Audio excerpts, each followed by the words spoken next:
South Africa Global, a leading real estate development company, has experienced remarkable growth and expansion across the African continent, solidifying its position as a major player in the industry. In a recent interview with the Group MD CEO of South Africa Global, Mustafa Ninje shared insight into the journey so far. I came into Nigeria about 14 years ago, into Port Harcourt to be specific, when I was invited by the then executive governor of River State, who was His Excellency Rotimi Amechi, who was the executive governor, on a public-private partnership to develop what is now the Reef Turf Golf Estate, a 40-hectare parcel of land and about 1,200 units on a very difficult terrain. And that's how I came into Nigeria. And since then, I am here. Because we had a vision to develop 1 million homes across the continent, we just cannot be stuck in one country. So we are now registered in actually 9 African countries. Sierra Leone was the last one. But we are active in 3 of them.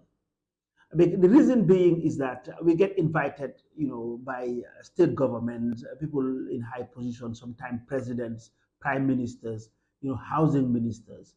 So we go at their invitation, travel to the country. In some countries we register, but some are more difficult to operate than others.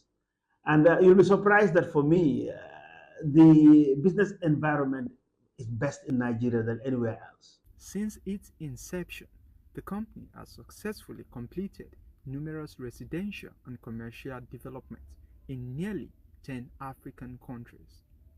These projects have not only provided modern living and working spaces, but have also contributed to the economic and social development of the communities they serve. State government. Our challenges differ from one country to the other, but I'll be more specific here in Nigeria. Power, for example, could have made a big difference, like everywhere in Nigeria. So we try to use renewable energy, sustainable, which is more sustainable. So you see that all our streetlights are all solar driven. And there are people who are engaging us to do some power plant, but solar plant. Challenges here, finance could help, but finance is everywhere. Interest rates are very high. So if we had affordable mortgages with low interest rates, then we can have the lower bracket, that to target, being able to buy our houses. Looking ahead, South Africa Global has ambitious plans to expand its footprint further, with several new projects in the pipeline across the continent. And that's our wrap it on this edition of our